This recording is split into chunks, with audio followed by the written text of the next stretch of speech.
Ngasi nungthil pung mari rom taba matamda More Ward number 9 Langkhisoi Beng da leiba pokminaba Machin Manao ani yumgi inkolda leibak tawbada ariba matamgi bom ama pokhairakpadagi mafam adumakta da Leikhidre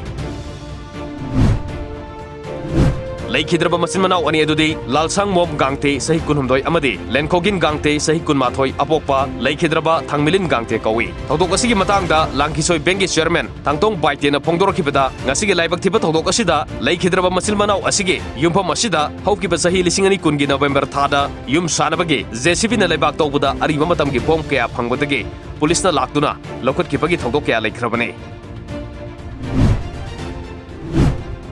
Matam aduda thengna hogdaba ariba bom sing adu makha na leibak tawbada lerambadagi ngasigi laibak thiba thodok adu thokibeni hairi thodok aduda Leikhidre Machin Manao anigi imung manungna nanghoriba awabada Manipur lengana mateng pangbinaba maikay yodonggi miyamna phongdorokle amaromda thodok asi thokraba matung More police ki team ama laktuna thodok thokpamda sangsin kibaga loinana thodok atugi matangda thiba humbagi thabak sathakre hairi